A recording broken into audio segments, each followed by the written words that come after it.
Welcome to the Content Amplified podcast, brought to you by Masset. Our goal is to help you get more from your marketing content. Each episode is a 10 to 15 minute interview with industry experts that share amazing insights to help you squeeze as much juice from your content as you possibly can. Here's today's interview. Welcome back to another episode of Content Amplified. Today I'm joined by Nathan. Nathan, welcome to the show. Ben, great to be on. Love to have you here. Nathan, I'm excited. This is going to be a fun subject and I have a lot to learn. You have incredible credentials when it comes to this subject and what we're talking about. Nathan, let's catch up on who you are, what you do, what you love, and then we always ask, what do you love about content and marketing? So we'd love to kind of get you know you through some of that material. What don't I love about content and marketing? About 12 years ago, I'm probably dating myself, probably closer to 14. I left school and I had an itch to get involved in U.S. politics. And for about 3 years post-graduating, I'd done some internships for congressmen and things like that. But I worked in the political campaign space. I worked on congressional campaigns, state legislative campaigns. And then in D.C., I managed a citywide, district-wide, depending on how you look at it, campaign across all 8 wards. And a lot of the things that we were doing in politics and political campaigns were trying to actually find voters based on their voter information. The best indicator of future action is previous action. So what we were doing was we were looking at people based on what primaries they voted in, what if they cared about things like unions, gun ownership, to build an overall voter profile, and then how we best turn those people out to the polls. And we used a platform in that election called Nation Builder. And after the election, Nation Builder reached out and said, we'd love to, take some of the things that you were doing in that political campaign and expand it out to organizations, nonprofits, campaigns all over the US. And I jumped at the opportunity. So I hopped on a plane. I flew out to Los Angeles, stayed in a pretty low value inn for my first few weeks in downtown LA. Would not recommend the America's Best Value out there, but I started basically working in smaller campaigns and started understanding how smaller campaigns, nonprofits and associations organized their own people. And we're taking these things like voter files and integrating them into emerging democracies. Small campaigns that had never even considered that. Areas that never had a voter file in the first place. Parts of Brazil and Mexico where, Google Maps isn't necessarily 100%. So we need to figure out ways to reach those voters, reach those people and have a conversation and track how that conversation went.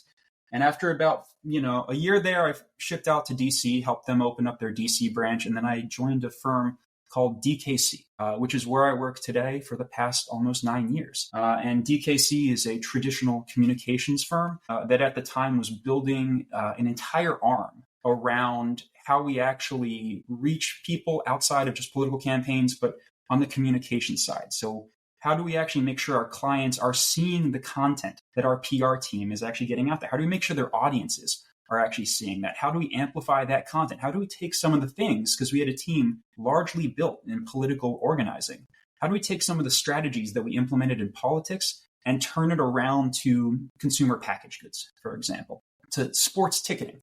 And over the past 9 years, I've helped build the media buying arm and the digital marketing arm of the firm. From first starting out with a couple $100 on Facebook ads and learning the ropes, to now running everything from building an affiliate marketing division, running CTV, digital out of home, SEO. We have an internal survey research division and have gotten to work with thousands now of just great organizations and learn from them consistently as you do in agency life. So that's my route here. I love it. Nathan, before we hopped on the podcast, you were also mentioning you have some pretty cool accolades when it comes to like your specific involvement with LinkedIn. What does that look like specifically? Yeah, LinkedIn's an amazing platform because LinkedIn gives you the professional data that you don't necessarily get 100% accuracy with across other organizations. So what we get to do is we started off running LinkedIn advertising in its infancy. in the early days of LinkedIn, working with EDOs, with economic development organizations, trying to figure out ways to get people in neighboring states to actually build demand, to say, I want to bring my business to this specific state, and help them in the early stages. And they helped me become a better marketer. And over the years, continued to communicate, continued to go to their events. And they started opening this insider program. And last year, I became one of their certified marketing experts, which was amazing.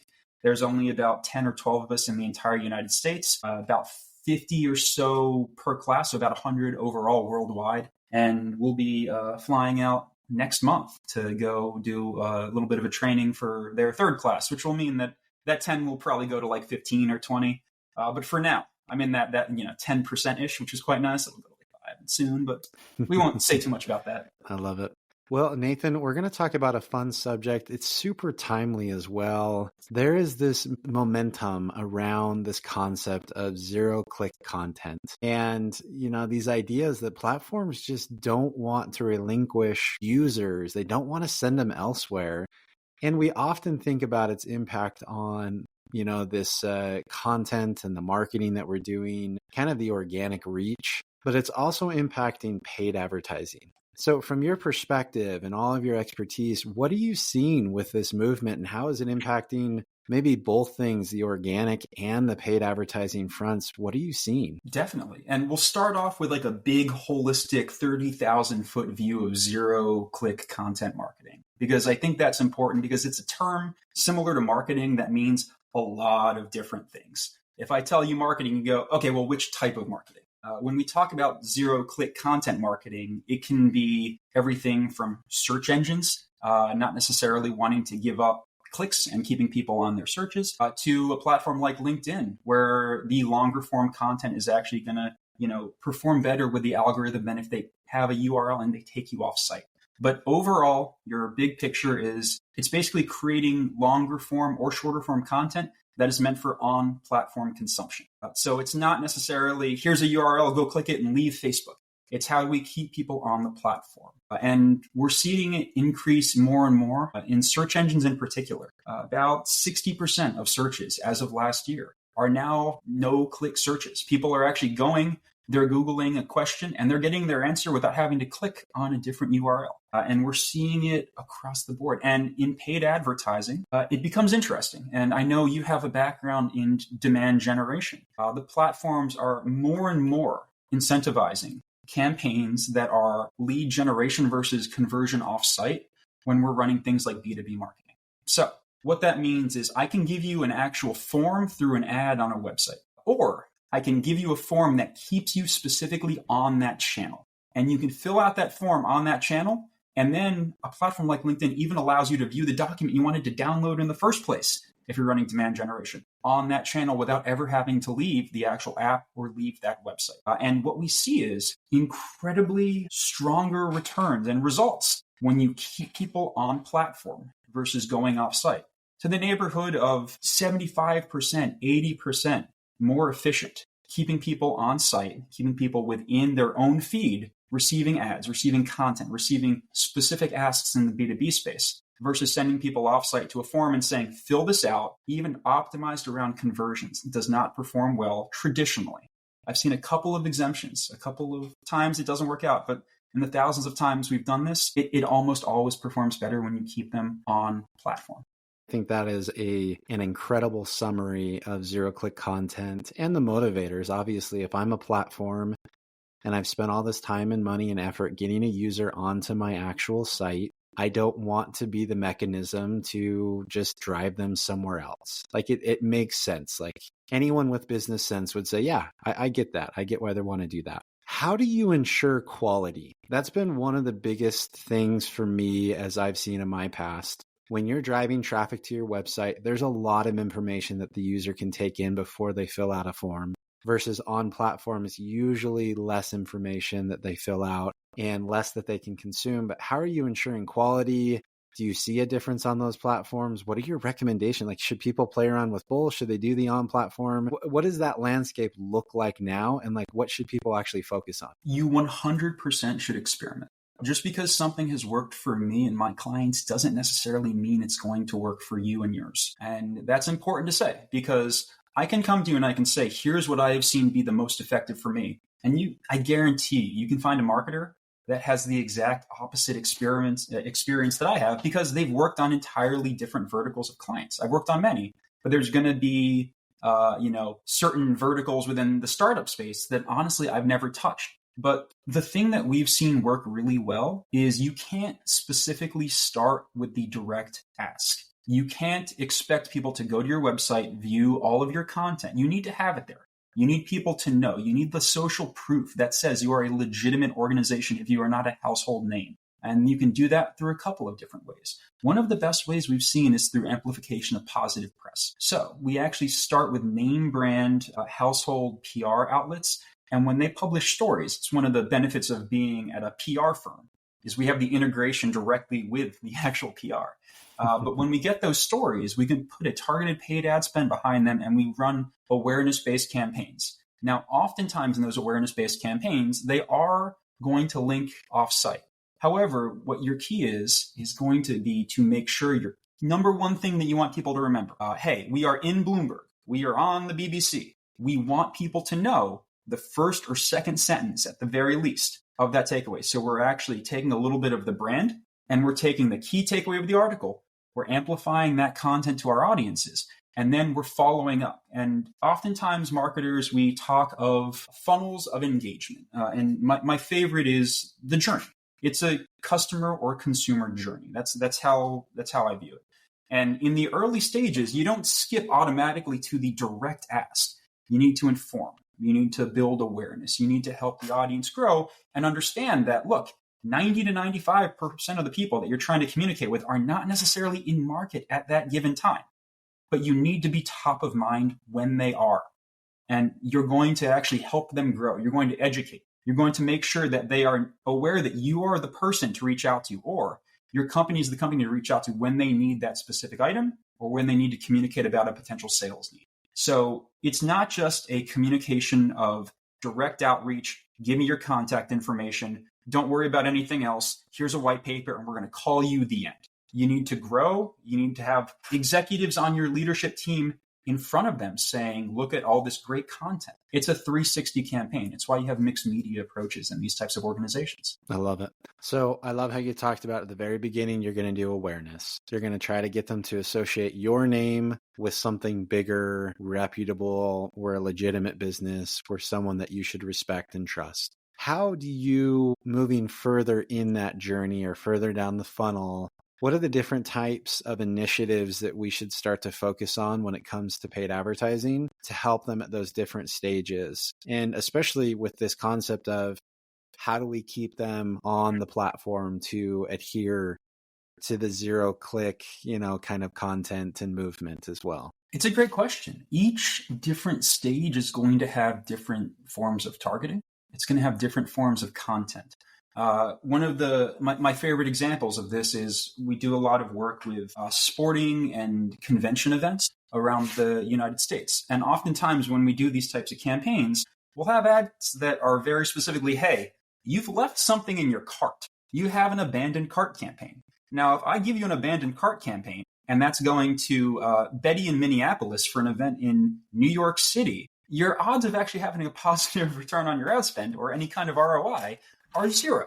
They're probably 0.001, depending on your event. So you need to align your overall strategy with the audiences you're communicating with. And that can be hard these days. That can be hard when platforms like Meta shifted over towards Advantage Plus targeting that give you far less control over the people who are viewing your ads unless you switch over to your original sets. And then you tend to have not as strong results, varying data, but not necessarily strong. So what we recommend doing is starting with broad introductory content when you're talking about the early stages of your journey. So who are you? Why should people care about you? Why are you the actual expert in this field? What are some positive pieces of media that people can consume to understand, hey, this is an organization that is, again, a legitimate organization. People are talking about them. Press are communicating and saying, this is something that you should be aware of. Here's a great story about their founders. And then once people are engaging with that content, once they're actually consuming that content, you don't turn that off. It's not one step and then a second step and then a third step. And I understand this is a podcast and I'm speaking with my hands, so I apologize there. But what this is you start expanding and growing your ad campaign to new steps. So your first step is awareness. You actually have to have an initial consideration before you get into an evaluation. And in that initial consideration, you say, broad audience, find out who's engaging, find out who's viewing your content, find out if you're looking at B2B or possibly even ABM, what companies are engaging with your content. What are they actually consuming? Are they watching your videos? Are they clicking a like on your posts? And then we start getting into the evaluation phase before we get closer to the actual moment of decision. And that's where we start to say, okay, this is where we need a very direct ask, again, that ideally keeps you on platform.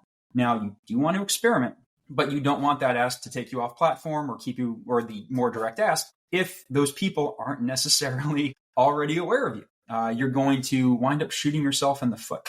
And then the key thing is that most organizations I work with largely overlook is what happens once the individuals have actually completed their purchase. What happens once they've made the decision? Because oftentimes us as marketers, we look at the ROI and we go, look at the ROI. There's nothing after the ROI. We're done. Our job is finished, finito. And in reality, there is an actual post-purchase moment and audience you need to continue communicating with. And then your content shifts. And your content shifts in a really interesting way because you're no longer selling them.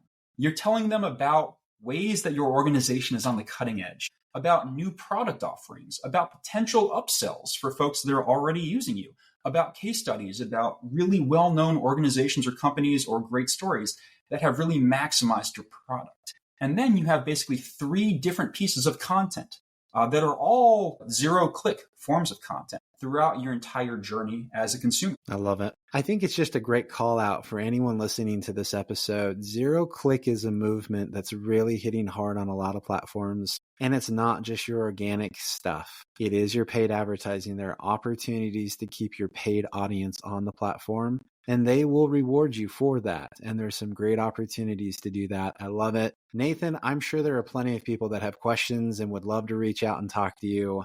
How and where can they find you online? Not a problem. My email is nathan_adams@dkcnews.com. My LinkedIn is /Nathan Adams 815.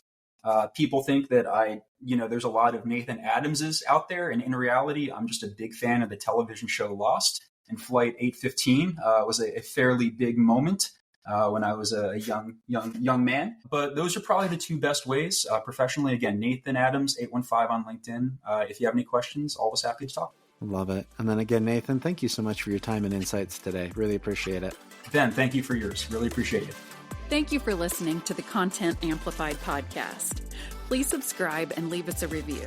And for additional ways to get more out of your content, visit our website at getmasset.com.